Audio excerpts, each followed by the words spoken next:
Everyone, welcome. This is the Breaking Free Show, and my name is Marilyn Shannon. And those of you who have watched this before know that I've been on a little hiatus, not a vacation, because I have been working. But we are here today, and I'm really excited to talk about the things that we're going to talk about today. But before I get on with my show, I just want to remind all of you, as I always have, that this is a show for you, for me, for everyone. So I welcome you to call in anytime you want. And that number is 919-518-9773. Please feel free to do that. You can join us in our chat. Just put your name under the video. Nickname is fine too. And you can comment, ask questions there. We'll monitor it. And please feel free to join us if you like on Skype. And that's computers. That's plural. Then the number 2K voice. You'd come in on voice, not video, so don't worry. But we'd love to have you engage. We'd love to have you comment. We'd love to have you share your personal stories, because that's what makes this show rock. So with that, I want to thank Amnon, our producer, who's always here and so helpful and loving. Hi, Amnon. How you doing? I'm fine, Marilyn. It's good to be with you, Amnon. Glad to see you. Oh, jeez. Are you getting a call already? Already. Wait a second. Let's see who that let's is. See if it's for the show. Hello. Okay. See, we're live. Hello. Anything can happen. Hello? Hello? Yeah. Did you call this number? Say it again? Did you call this number? Okay. You don't call that number to listen to the show. You call that number if you have comments to be made or to participate. If you want to just watch. I didn't know. Yeah. I just missed the call. I just called it back. That's fine, but you can go to nissancommunications.com/live to watch the show. Okay. All right, here we go. So on with the show. So I want to introduce an amazing woman, friend, colleague. What's a good word for a person who's inspirational? That's a good word. What am I asking? Inspirational. And she's going to be speaking about some things today that have not been spoken about from her. And so we're going to bring this to you right now. So let me introduce Kathleen O'Grady. Kathleen, welcome to the show. Thank you, Marilyn. It's a true privilege to be here. In fact, I've known about your show for years and years. Even before you and I actually met, I heard people talking about it. Yeah. And so here I am, first time, and excited to be here. So we're going to get into some vulnerable stuff today. Yes, we are. So before you go on with that, tell everybody who you are first. Well, I think you did a great job. And thank you for that.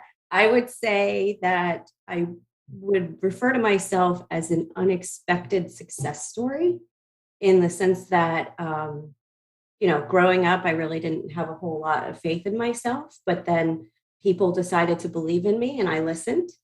And then over the course of time, I became an entrepreneur, left my full-time job to be in business for myself at the end of 2009, which was during the height of the financial crisis. So a huge part of my life is taking big leaps of faith. And fast forward to this year, I'm the CEO of a global strategic advisory company.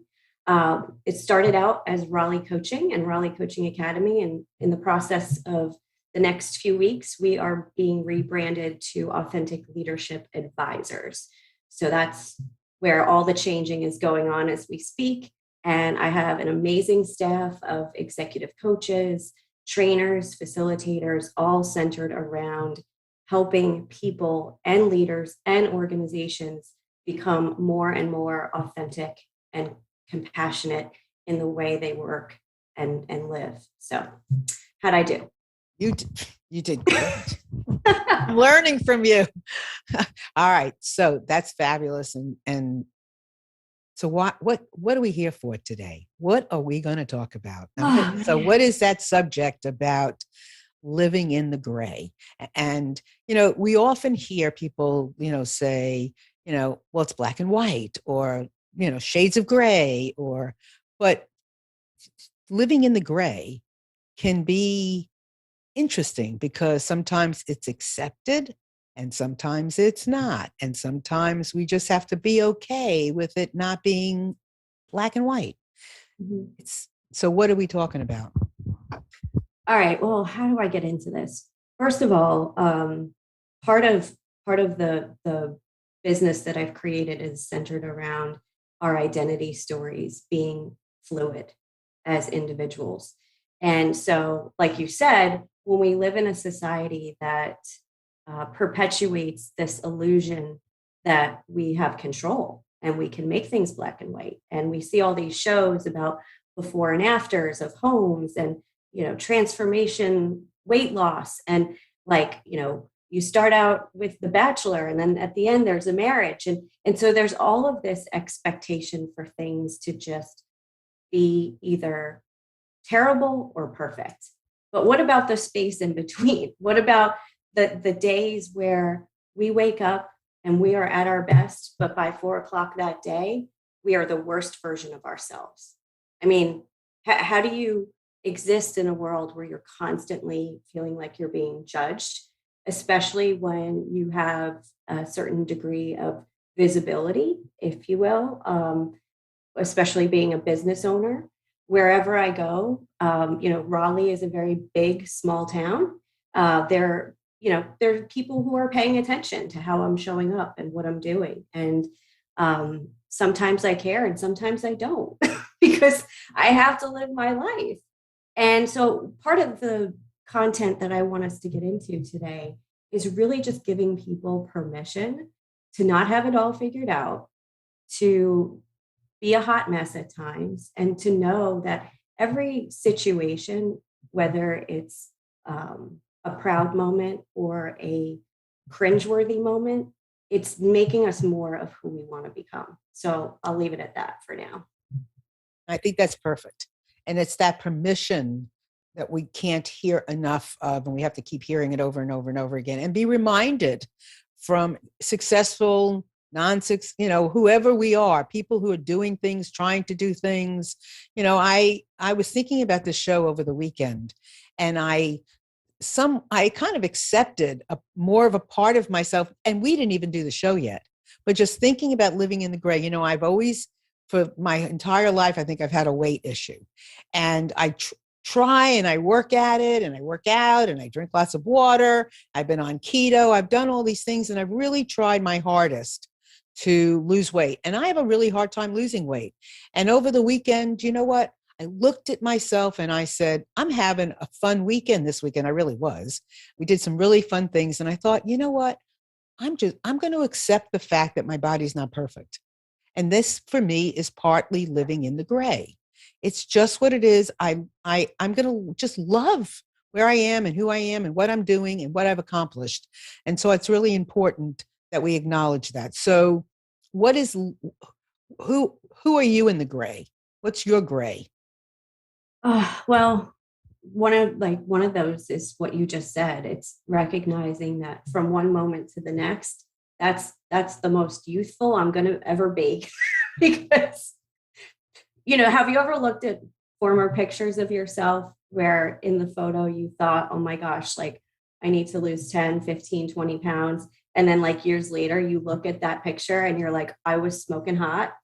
Yeah, you mean the one I have on my refrigerator? That one? That my grandchildren look at and go, who's that? Yeah. Well, I mean, and that's the superficial piece, right? But then it goes deeper than that. And, there's the things that we, that happen in our own mind when we're in those quiet moments, drifting off to go to sleep, or when we first wake up in the morning. And it's the constant comparison to other people. And am I where I'm supposed to be at this juncture in my life? And is it okay for me to participate in things that help me to just check out from the chaos that's happening around me? And so, that's kind of like a segue into some of the more delicate content that I think we wanted to talk about today. Yeah. So, it's an interesting that Kathleen and I were having lunch, and this topic, obviously, Kathleen is in Raleigh, I'm in Raleigh, and this topic is universal. This is not just for Raleigheites or North Carolinians. This is for anyone, no matter where you are. But it's a topic that is so prevalent in so much of what we do. So we were having lunch talking about the fact that Kathleen is going to be joining as a speaker an upcoming summit that I am helping to create and facilitate. And it's called the People's Opioid Summit. And it is in October it's the 5th through the 7th of October. It's virtual. And I'm putting a plug in for it because it's amazing. And we all need to know everything we can about opioids, substance use, addiction, all kinds of things, right? So it's at peoplesopioidsummit.com. You can find out all the information, tickets, and all of that, and all the sessions. We have some amazing people showing up for panel discussions, all kinds of things. And Kathleen is going to be joining one of the tracks that we have, which is a human resource track. So we have a human resource track, we have an employment track, we have a women's health track, we have just all kinds of things hitting all kinds of areas. We have a collegiate area, high school. I mean, I can go on and on and on, because everybody that's breathing, whether you have an issue or not, whether you have somebody in your life or you don't, whether you are or you're not, it doesn't matter. Everyone in our society, whether you are in the United States or somewhere else, is touched with this because it's part of our community. And Kathleen's going to be joining the human resource track. So we thought this subject was really going to be important because, a lot of people have the impression with stigmas that if you are using drugs, so if you're using a substance, it's all bad. And that's not always the case. The case is, how do you use it? Are you getting help? Are you using a clean needle or are you using a dirty needle? All of these things really matter because at the end of the day, we want to save lives. And what does that look like in saving a life and getting beyond the stigma? Because I will tell you, when I wrote my last book about people impacted by opioid addiction, I didn't realize myself, it hit me right in the face, how amazing people were and are that unfortunately have been on substances. It's for many of them, most of them, it wasn't a conscious good choice. For some people, they played sports and got hit and went to the doctor and ended up on some kind of substance, and bango, they didn't realize that they had this kind of propensity for taking drugs until they started taking it. I could take the drug and get nauseous and never want to take one, but somebody else's DNA makeup, has them then addicted. Some people, had some kind of a surgery or pain or whatever it is. Some people didn't even know any better and just started and then having a really hard time stopping. So there's many reasons. But when I did my book, I realized, oh my God, these people were people. They were lovely. They were husbands. They were wives. They were fathers. They were children. They didn't ask for this, but they were lovely. And I felt it very important to bring this out into the world. And so when I started talking to Kathleen more about this subject, and we came up because of some sensitive issues with living in the gray, it seems so perfect because sometimes you accept the fact that you're going to take a pill or that you may be shooting up, but use a clean needle, right? That's living in the gray. So Kathleen, now I'm going to turn the mic over to you now that I've done a little bit of background, a little bit of spiel. Now you describe it in your terms. Okay. So yeah, it becomes a slippery slope. And so I will share my own personal story, which because I've shared it with you, but this is the first time I'm being extremely vulnerable to talk about it openly in the hope that it inspires others to be more proactive about taking care of themselves and getting ahead of things, if you will. So I grew up on Long Island, which when you're in junior high, high school, it is not uncommon that you are getting backpacks full of alcohol and going to the bleachers and drinking. And so alcohol was introduced into my life at an extremely young age. And then even through college and my early career in, the hedge fund industry in New York and Connecticut. And alcohol is basically a social currency. And the more you can surround yourself with it and you can enjoy yourself with people who are also enjoying themselves with it, it almost takes over your life. And so once you have that propensity that alcohol is the answer, alcohol is the social lubricant, alcohol is the way to de-stress at the end of the day or celebrate or any number of other excuses or reasons that big alcohol, as they call it in some of the books that I've read, has brainwashed us. Even if you try to go to yoga nowadays, it's called, vinyasa vino. You do yoga and then everybody drinks wine. So, I mean, it's everywhere. So not surprisingly, in 2020, when myself and the rest of the world were freaking out about COVID and the pandemic and being a business owner, having to completely change the way I deliver my services, while also putting my house on the market and trying to stage it while all the stores were closed and building a brand new house and trying to furnish that new house when the supply chain was basically crumbling because of COVID. And all of these things are happening while simultaneously recognizing that I'm in the wrong marriage. And so all of these things were happening all at once.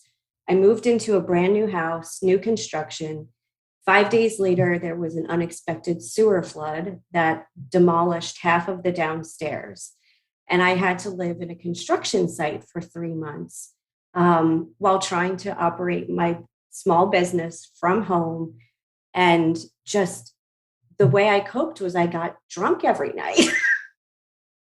And it was an awful cycle that got to the point where it scared me because I started to experience a lot of blackout moments, which, if you've ever experienced that, it's pretty embarrassing, even if you're the only one that knows about it.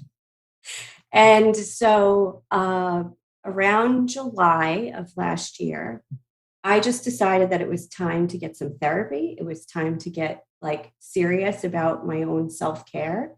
And in doing so, rather than just working with a therapist, I actually signed up for an intensive outpatient recovery program, which was my way of kind of doing professional development for my relationship with alcohol.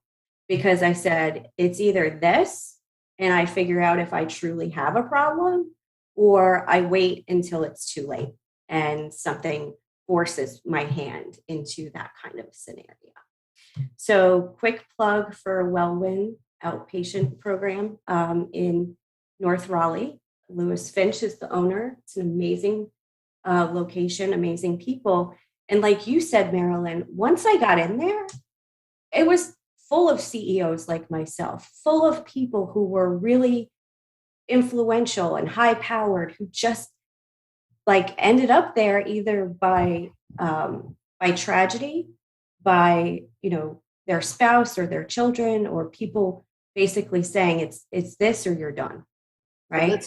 I don't want to interrupt you too much because it's too good, but I do want to just tell everyone this issue of substances, whether it's alcohol or it's a pill, whatever, it does not discriminate.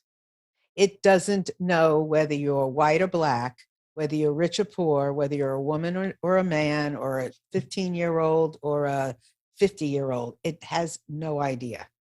And if you look at all the different actors, actresses, whoever it is, it doesn't matter. I mean, anyone can face this. So let me just say thank you ahead of time, and again and again and again, Kathleen, for talking about this, because this is really important. Well, you kind of pressured me to. But, here we are. But I did. I'm sorry, but it's important. And we need people to speak up. We need people that are honest, like you. Yeah. Well, the cat's out of the bag, right? This is live. It's on the internet, and there we go. So, I'll take a quick step back. As an executive coach, I was listening to clients of mine talk about their fear of their relationship to alcohol. And from time to time, here I am holding space confidentially for my clients, listening to them talk. And, it hit close to home. And so I'm going to talk about myself. Obviously, I'm not going to talk about my clients' situations, but it's very prevalent. Like you said, it doesn't discriminate. And so through my experience of choosing to become abstinent for, as long as the program required, that was my way of making sure that I actually could stop, because people don't recognize that it's not a character flaw that causes people to become addicted to substances. It's actually the way the brain is designed to function. And so I'm not going to get into a whole science discussion about the brain and all of its functions, but if I can make some recommendations at the end of some really good books that break all of that stuff down. But it really is a brain chemical imbalance that just gets out of control. And you have to take really careful, intentional actions to undo that chemical addiction in your brain. And some people's brains, as you described, are incapable of being in the gray. It's either they have a drink and that's it, they're done, or they don't drink anything and they stay sober. But there's some of us who can live in the gray. And what does that look like? How do we operate? How do we know when we're getting too far into, the black zone? And how do we dial that back? And so what ended up happening in the course of that program, which I'm still attending the facility on a regular basis. I go to see a therapist weekly, and it's considered what they call harm reduction. So making sure that as I continue to live through a separation and a divorce and growing my business, that I have somebody holding me accountable for staying in a healthy relationship to alcohol versus having to give it up or going so far into it that I end up ruining my own life. Could you describe and define what harm reduction means? Because that's a very important term, not just in the substance world, but in all of everything that we do. Doesn't matter what it is, it's an important concept. Well, I mean, my answer to that is anything that's causing you harm, whether it's overeating or alcohol or drugs or over exercising or shopping too much. I mean, there's all kinds of addictions. It's being able to have somebody that is your partner in making sure that what it is that you're doing, that there's an intention around it, and that you're recognizing what your triggers are, what your impulses are, what are the situations that are more than likely going to cause you to overuse a substance, and how do you create habits and practices that prevent that kind of behavior from, spiraling out of control. Exactly. And I would also add, it's whatever you can, however you can reduce the harm, where you're not hurting somebody else, where you're not hurting yourself. And when we take a look at harm reduction, when I look at harm reduction, it's how do I respect someone else who may be stuck in using a drug? How do I bring up my compassion, my love, and my empathy for that person and get beyond my judgment my fear of what they're doing? How do I bring up, reducing the harm that I might cause them in my action towards them is an important concept in everything that we do, whether it's Black Lives Matter or White Lives Matter or Chinese Lives Matter. It's how we do that all through our lives. Yeah, and for some, it's the harm that it causes for others. In my case, it was more the harm it was causing to myself. And when again, before I was separated, I recognized through therapy that one of the reasons why drinking had become such a crutch for me was not just because of the things that were happening outside of my household and with my work, but because my husband didn't drink at all.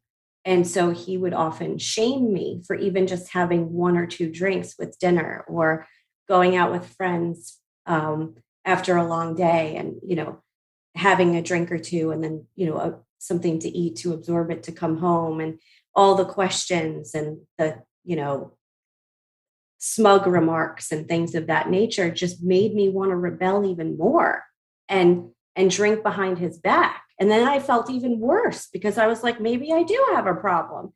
But now that he's gone, my relationship to alcohol is totally different. I had to not have any alcohol or over-the-counter pain medication for a week leading up to a surgery.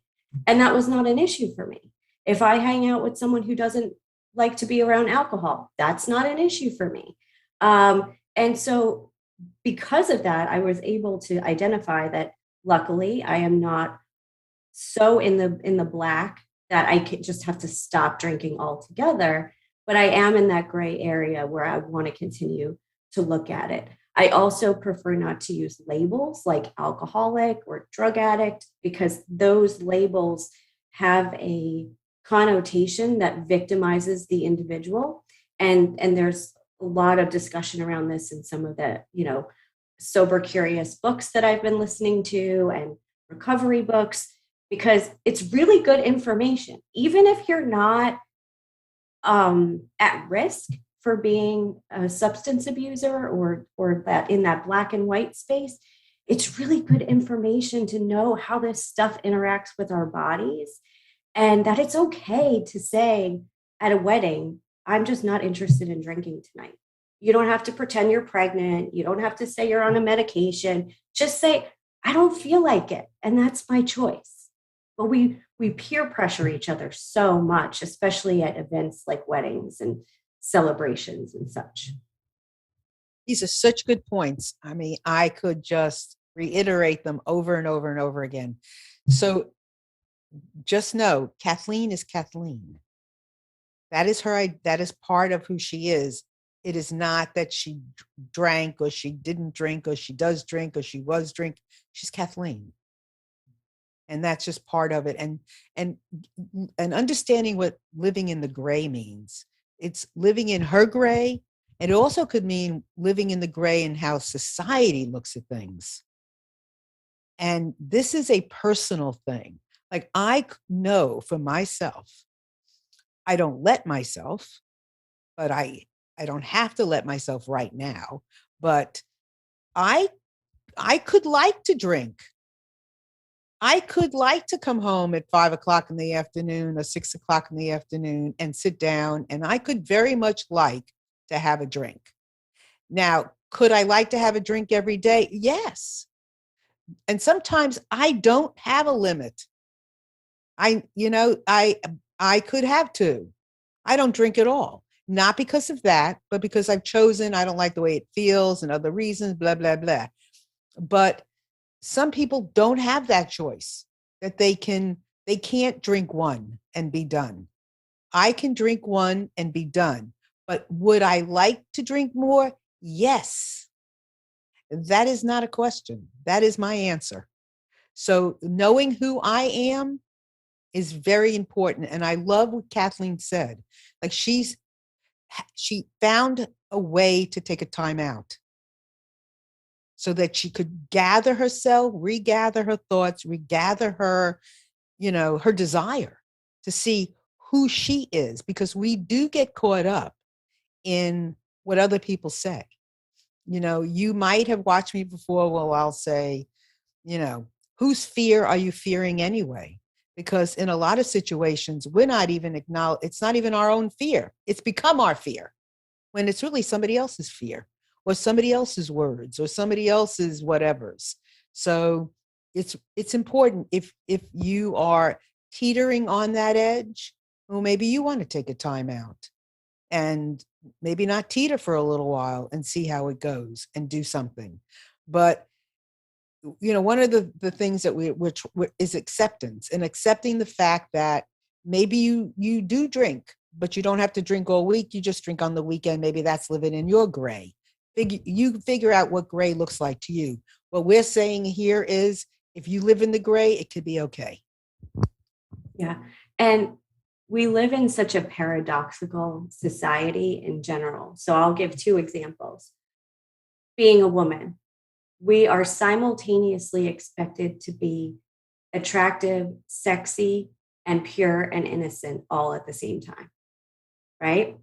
So the media perpetuates this ideal version of a woman being, you know, seductive and luxurious and skinny and, you know, shapely and all of this stuff. But then if somebody, if a celebrity or someone is known for enjoying their own sexuality, then all of a sudden we're a whore, right? We're a slut. So turning that over to alcohol. Now I can't speak to, you know, opioids or other drugs because I never really got into those. But when it comes to alcohol, it's the same thing. The alcohol industrial complex dictates that it's shameful if you don't drink when you're out in a social setting while others are drinking because it makes them uncomfortable. Or you're a dirtbag if you drink too much. Like, it's just insane to me. You know, we went to, excuse me, we had a wedding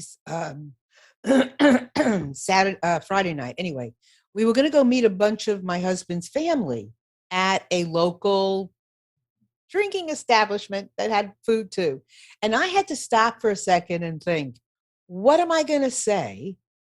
Just like you just said. And it was so innocent, but what am I going to say when the waitress, waiter, whatever came over and said, what do you want to drink? And I said to my husband, what are you going to say? Because neither one of us are drinking right now. And I said, what are you going to say? And he didn't have an answer. I said, I think I'll just, okay, here's a dumb moment.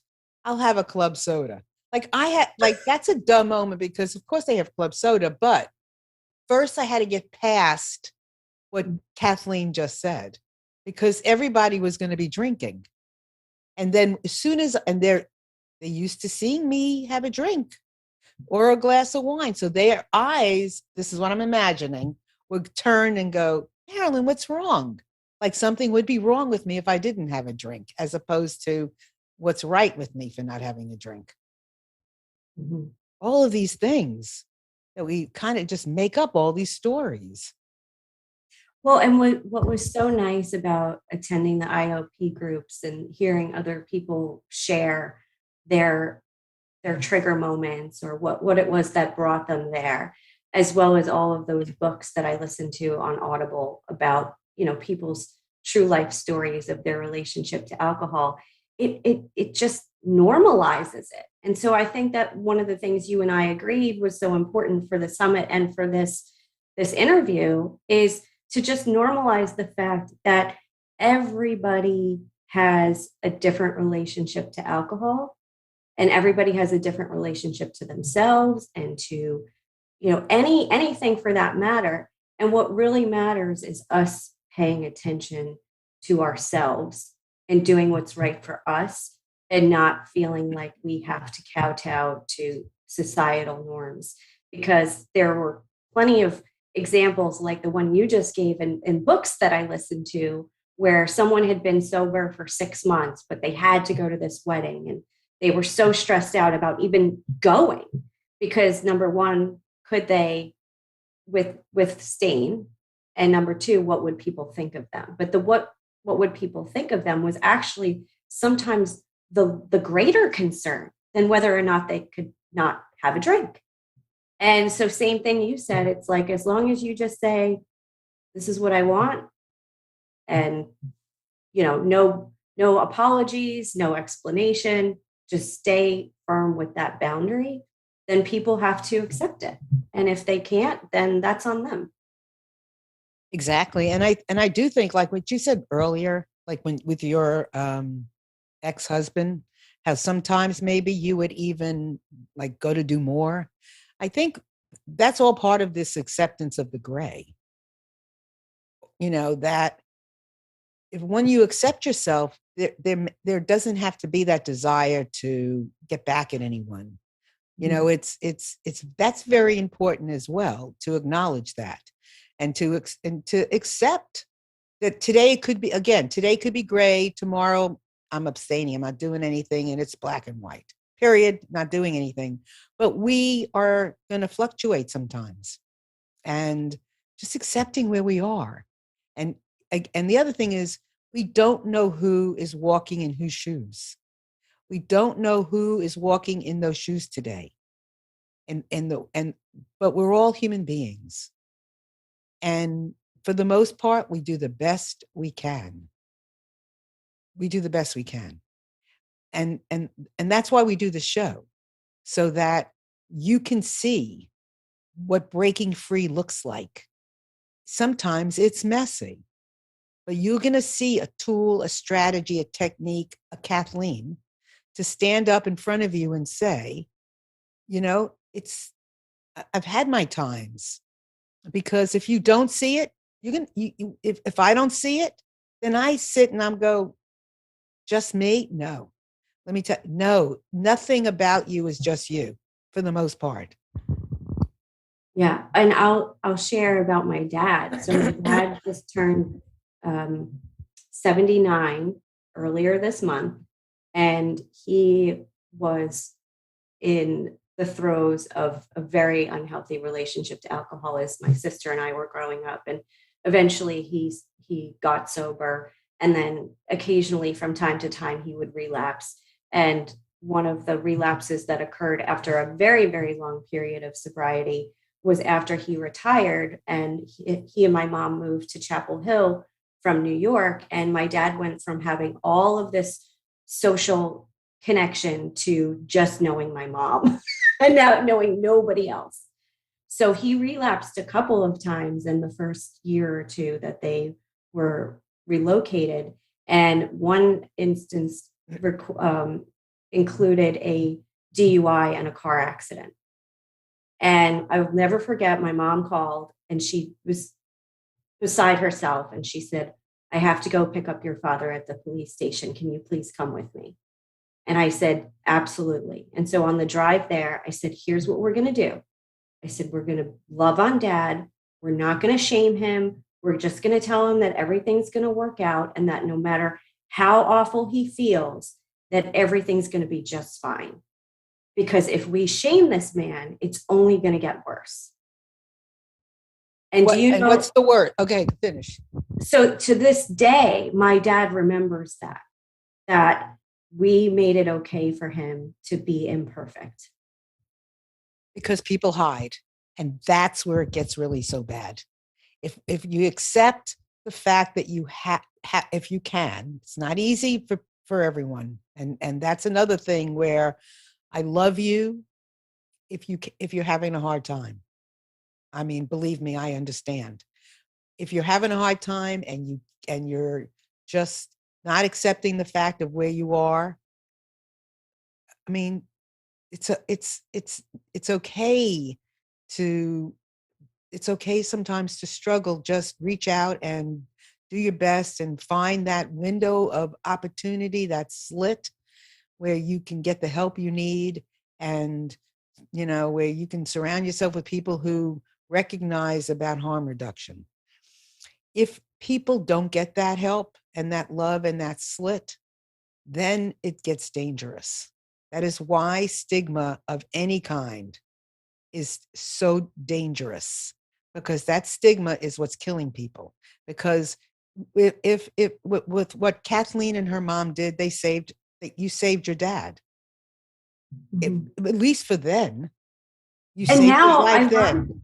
ironically, that he's in his, final years, maybe give or take, he does have a drink every once in a while at special occasions, and it doesn't turn into anything that's out of control, because that's just where he is in his life now. That's his gray.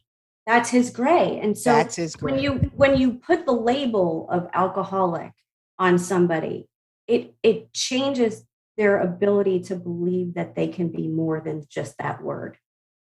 And so, yes, my dad attended AA. He considered himself an alcoholic at some point. Now he's just an old man that likes to drink every once in a while and keeps it to one drink. It's amazing. So whatever, just wanted to share that. And the other thing that I think we discussed that I wanted to bring up is, if people want to judge you, they're going to judge you. But typically, the judgment that they have is a projection onto you of some sort of unresolved flaw or fear of their own. And I'll always talk about Eminem in the movie 8 Mile, right? So he starts out, he gets shut down by this competitor of his and shamed on stage in front of everybody in a rap competition. But by the end of the movie, he realizes, if I call myself out for my own stuff, then no one has anything to say. And so that's what is also part of what I'm presenting to you today is, yes, I am somebody that people pay money to be of service. And so in that context, the question is, oh, well, shouldn't you put out a persona of perfection and poise and professionalism so that people won't think that there's something wrong with you and then therefore not want to hire you? And my answer to that is, I want them to know that I'm human, because then I can connect more fully with their humanity when they inevitably bring their own stuff to the table, because we all have trauma. There isn't one person on this planet that has not experienced trauma. And there it lies. There it is. It's the trauma that most everyone face. I mean, just the trauma of being born for somebody can be the trauma that they take throughout their life. So that is very important. And life can be messy, and it's messy for everyone. At some point in their life, some point in their day, some point in their week, it's going to be messy. Now, there are ways that we can handle it, and then there are ways sometimes you just can't. And then that's why we get to talk about these things, because sometimes it's hard to handle. I mean, things get messy. This is not an easy, it's not an easy time. In some ways, it's very easy. I don't have to leave my house. That can be easy. And then it can also be hard not leaving my house. It's a flip, it's a flip of the coin. I wanted to, Amnon, do you have, just before we go to the next conversation, Amnon, you have those books and stuff? All right. So all on Amazon, my series in just one afternoon, listening to the hearts of men, twins, millennials, people impacted by opioid addiction. And I am working on Black fathers. And my passion is helping to give voice to subjects that are messy, difficult, that we don't understand, or that we just are scared of. So that is what you will see with all of my books, whether the ones that I've done and the ones coming up. So be on the lookout for the next one, Black fathers, because they have so much to tell us and teach us and share. So thank you for that. And once again, I want to mention about the summit, which is on October 5th through the 7th. You'll see Kathleen. You'll see about 50 speakers in a matter of 3 days. The ticket price is on our website, but it's pay what you can. So if all you can pay is $10 for 3 days, that's what you pay. If you can pay $1,000, that's what you pay. Pay what you can. The most important thing is that you get to hear personal stories, lived experiences, experts in all areas. It's going to be amazing. So we have famous people, And we have artists, we have all kinds of people going to be expressing themselves. So please go to peoplesopioidsummit.com and take a look at the sessions, who's speaking, and participate in any way you can. And if I can help you in any way, you have any questions, you want some guidance about who to go to, where to go for something, please reach out to me anytime at Marilyn, Marilyn, at MarilynShannon.com. So, with coaching and with working with a lot of different people, is there any kind of theme of what you're seeing out in the world in general, just in general? Not necessarily when it comes to drinking or drugs or anything like that, or eating or over exercising, but in anything. Is there anything going on now in the corporate world that in leadership that people should become aware of? Well, obviously, yes, there's a lot going on. I think COVID had a really powerful impact on giving people the opportunity to self-reflect, giving companies and executive teams and boards the opportunity to reassess their business structure, their mission, their vision for their legacy as organizations. It's obviously given people pause about, why should I let this company dictate whether or not I can work from home or not? It's obvious that we can successfully work from home. And so there's a lot of studies that prove that over 50% of the workforce at this point is willing to walk away from their job if their employer does not allow them to continue to work remotely, or at least in a hybrid function. And so again, going back to what I said in the beginning, the coaching model that I created, that I train and certify people on globally for an accredited program, is about the identity story of the individual. And whatever topic they're bringing, it's listening for what is the portion of their identity story pie that's most prominent in this situation that they're bringing to the table. Is it their leadership? Is it their being a spouse, a parent, a sibling, a child, a person in the community? And if you can tap into that and figure out where the fear is, and then highlight that fear with love and transmute it into a more self-loving and empowered way of approaching that same situation, well, then you have the miracle. And the miracle doesn't come from how busy we are or what we're doing or what other people say about who we are. It comes from the stories we tell ourselves about who we are in our own mind from one moment to the next. And so when it comes to where we are as a humanity with global warming and all of these social justice crises and COVID, it's really forcing us not only to look at who am I and how am I showing up to impact all of this, but who are we as a collective consciousness? And again, it's because of all of those situations that you just discussed that has brought some of these subjects that we're talking about more to the surface. I mean, when you're home all day and you don't have an office full of people distracting, other people telling you their story, you're facing your own. So a lot of these, I remember when COVID started, or maybe not right when it started, but soon thereafter, how the environment was getting cleaned up.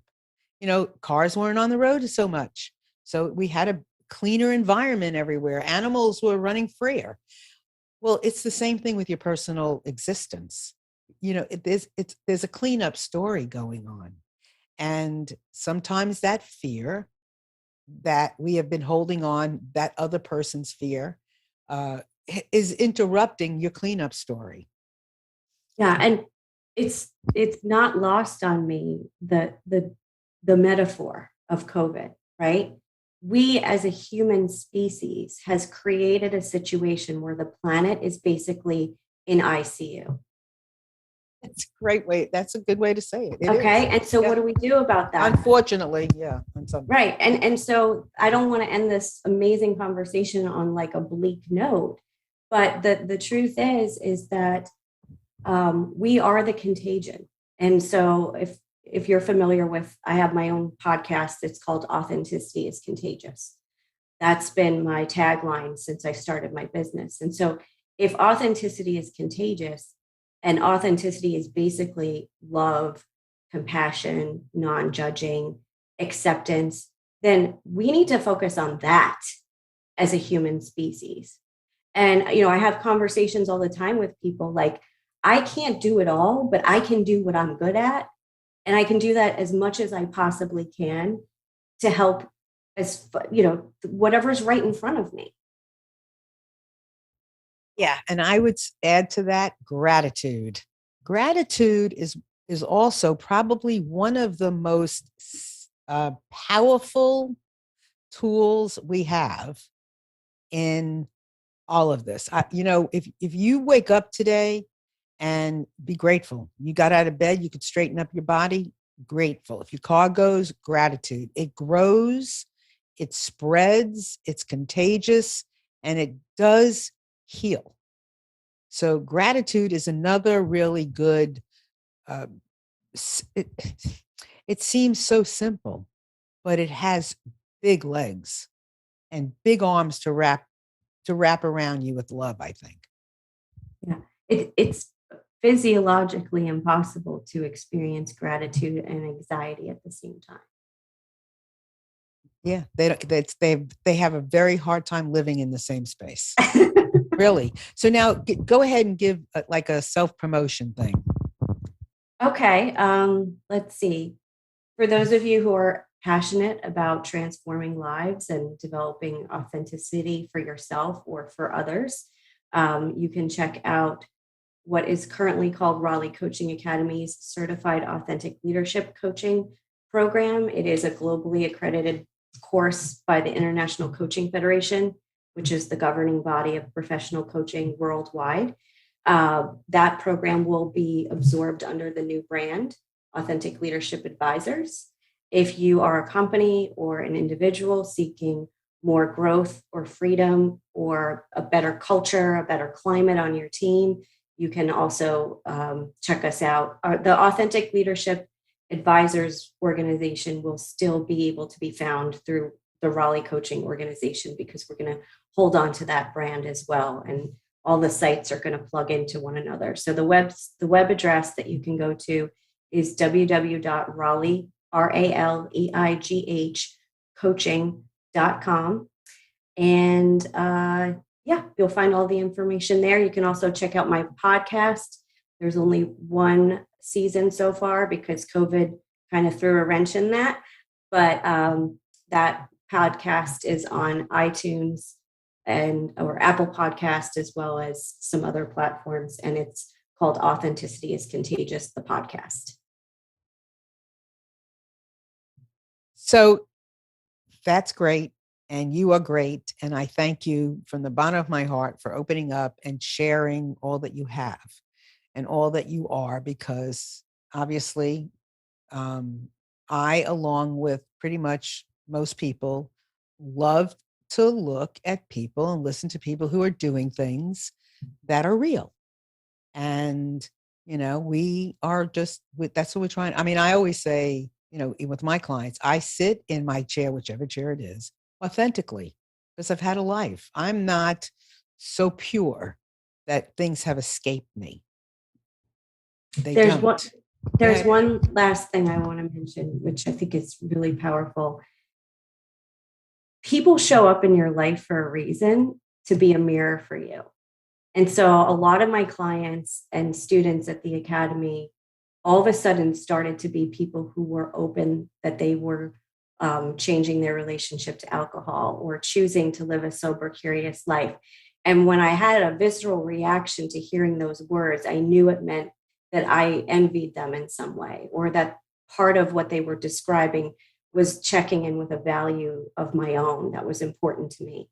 And so on that note, if anybody who's listening to this is having a similar experience, like, this hits close to home, I'll just make mention of a couple of book titles that were really powerful. One is called The Sober Lush. We Are the Luckiest is another. Blackout, remembering the things that I drank to forget. Nothing good can come from this. The Naked Mind.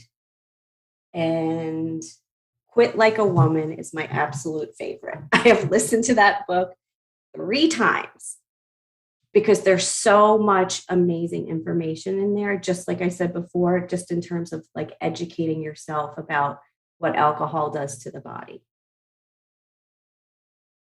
I love that title. I mean, some of those titles, if you just get to the title, it teaches you something, right? Mhm. So for everyone out there, let's just recap for a second. It's not all black and white.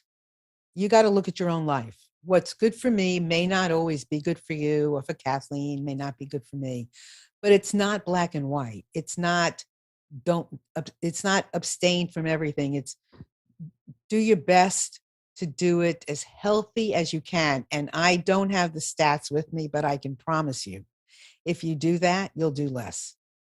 If you don't hide, you'll do less. You'll drink less. You'll pop less. You'll do certain things less if you don't feel that you're hiding. It makes a big difference. And I really, we really want to save lives. We want you to have time to find your place in the sun, and to find your life, and to look yourself in the mirror and accept messy. Accept that you're not perfect. Accept that your emotions could fly off the handle sometimes, because the longer you live, the more time you'll have to to figure it out. So it's not all black and white. I'm not telling you to drink yourself to oblivion, but I am telling you that give it some time, and it's not all black and white. So what are your final words? Well, I think that pretty much nails it. But if you're unsure whether or not any of this information that we've talked about pertains to you, journal. Ask yourself a question, which is, what am I pretending not to know about myself? I think that is one of the best. Journaling is your best friend. Mhm. You can tell your journal anything. Have you heard of what's it, Julia Cameron? Yeah, The Artist's Way. Yeah. So that's a great book too, because it talks about morning pages, and that is a wonderful time to dump. Right? Just dump anything, because you don't scrutinize as much in the morning. You kind of you haven't had your day yet. You haven't had your mind going a million miles a minute and all the stuff that goes on. Dump in the morning, right? Anything and everything. And when people tell me I don't know what to say, you know what I tell them to say? I had oatmeal for breakfast. I'm having coffee now. I'm putting cream in it. I would like to put sugar in it, but I'm not putting sugar in it today. And before you know it, it's the sun is out. I'd like to go for a walk, but you will be amazed at the things that come up when you don't expect it. It just kind of happens, and it's your best friend. So I love the idea of writing and just expressing yourself, because nobody sees it. Buy a good book, one that you love, one that's comfortable, one that's pretty, one that's handsome, one that is spiral so you can open it up. It makes it easy to write. Get yourself a nice pen and share and see where that takes you. And please come to our summit. Go to the website peoplesopioidsummit.com, and participate, because if you know somebody, you'll want to know this information. And if you don't, we need you to know this information. Everybody needs to know about what this is all about, so we can get rid of it. Not addiction. We're never going to get rid of all of that, but we're going to help people not die. And that, my loves, is the most important thing, is that we help each other not die. So please, please, please join us at the summit. The Tuesday night kickoff, we can have all kinds of beautiful art from artists that are in recovery or family members. We have a comedian from Hollywood, John Lair, who's going to be emceeing. We have Bill Riddick, who was instrumental in the movie Best of Enemies, I think is the title. He helped bring this conversation with the Ku Klux Klan and integration into the Durham city schools. It's a great movie on Netflix. We have all kinds of things going on. And Kathleen, I mean, she'll be sharing more. So please, please, please join us. Final word. Like you said, join us. And thank you so much, Marilyn, for the honor of this conversation. Thank you. Thank you. Thank you. And thank you all for listening. And Amnon, thank you so much. And we will see you very soon. Bye.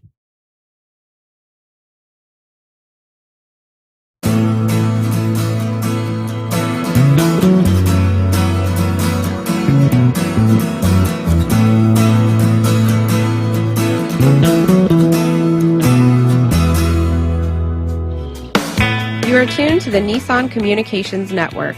If you tuned in too late, you can always watch each program in its entirety or download an MP3 audio file of it in the archives section at nissancommunications.com. Don't forget to subscribe to our YouTube channel, follow us on Twitter, and like us on Facebook. Sponsored by StreamingGear.com, Carolina Apparel, and DeltaForce.net.